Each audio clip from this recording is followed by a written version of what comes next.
तो ये कहानी है एक लेजेंडरी अल्केमी शेंगजियान की, जिस पर किस्मत कुछ ज्यादा ही मेहरबान है। शेंगजियान की कहानी की शुरुआत ही दो खूबसूरत स्वर्ग से गिरी गॉडेस के साथ होती है, जिन्होंने जमीन पर आने के बाद शेंगजियान को ताकतवर बनाने के लिए उसके साथ ड्यूल कल्टीवेशन किया और उसे अपना बॉयफ्रेंड बना लिया। हालांकि उसकी एक मंगेतर पहले से भी थी।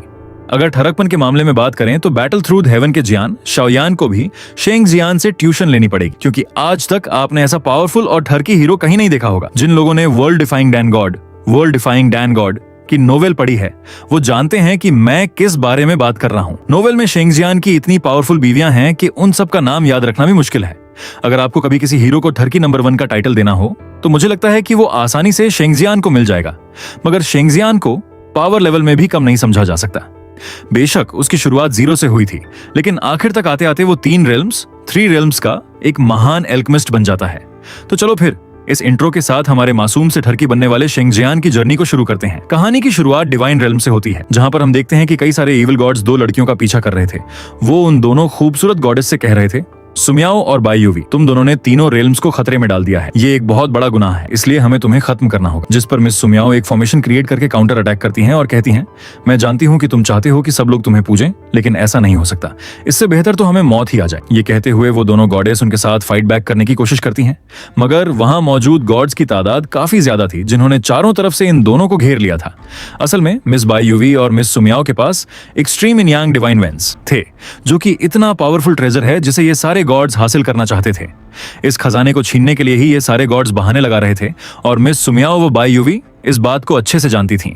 इसीलिए वो दोनों गुस्सा होकर अपनी इन यांग डिवाइन वेंस की पावर को एक्टिवेट करती हैं और एक बड़ा सा फॉर्मेशन क्रिएट कर देती हैं। मिस सुमियाओ अपनी पावर से छोटे छोटे कई सारे फिनिक्स बर्ड्स समन करती हैं, जो तेजी से आगे बढ़ने लगते हैं। इन फ्लेमिंग बर्ड्स को और ज्यादा पावरफुल बनाने के लिए मिस बाईयुवी अपने इविल मैजिक का इस्तेमाल करती हैं, जिससे वो सारे छोटे बर्ड्स कंबाइन होकर एक बड़े से इविल मैजिक बर्ड में ट्रांसफॉर्म हो जाते हैं। यह अटैक इतना खतरनाक था कि इसके सामने वो सारे गॉड्स मिलकर भी नहीं टिक पा रहे थे। ऐसा लग रहा था कि मिस बाईयुवी और सुमियाओ जीतने वाली हैं, मगर तभी अचानक वहां इमोर्टल रेल्म का एम्परर आ जाता है। वो अपनी पावर्स से उस बर्ड को डिस्ट्रॉय करते हुए कहता है, इविल विच बाईयुवी, तुम अच्छे से जानती हो कि इमोर्टल रेल्म में इविल मैजिक का इस्तेमाल करना मना है।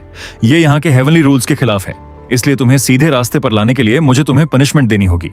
ये कहकर इमोर्टल एम्परर उन पर प्रेशर बनाना शुरू कर देता है, मगर मिस सुमियाओ जानती थी कि ये सब उसी एम्परर की साजिश है। वो गुस्से में कहती है, तुम कमीने डीमन, ये अच्छाई और बुराई का नाटक करना बंद करो। मैं जानती हूँ कि तुम ही ये सब कुछ करवा रहे हो। इस पर एम्परर गुस्सा हो जाता है और अपनी पाम टेक्निक इस्तेमाल करके उन दोनों को कुचलने की कोशिश करता है। दोनों गॉडेस जानती थीं कि उसका मुकाबला करना मुश्किल है, फिर भी वो हार नहीं मानती और इन यांग की पावर इकट्ठा करके डिवाइन सोर्ड समन कर लेती हैं। जब दोनों अटैक्स आपस में टकराते हैं तो इतना खतरनाक प्रेशर क्रिएट होता है कि आसपास के कई गॉड्स मारे जाते हैं। मिस सुमियाओ और बाईयुवी भी बुरी तरह इंजर्ड हो चुकी थीं। तभी अचानक वहां एक बहुत बड़ा ब्लास्ट होता है, जिसके इफेक्ट से वो कमीना एम्परर तो घायल हो जाता है, जबकि मिस सुमियाओ और बाईयुवी बेहोश होकर नीचे एक वर्टेक्स में जा गिरती हैं। वो वर्टेक्स उन्हें कहां लेकर जाएगा ये कोई नहीं जानता था। घायल एम्परर अपने साथियों को ऑर्डर देता है, चाहे तीनों रेल्म्स को उलट पुलट क्यों ना करना पड़े, लेकिन उन दोनों को तलाश करो। हर हाल में मुझे वो एक्सट्रीम इन यांग वेंस चाहिए।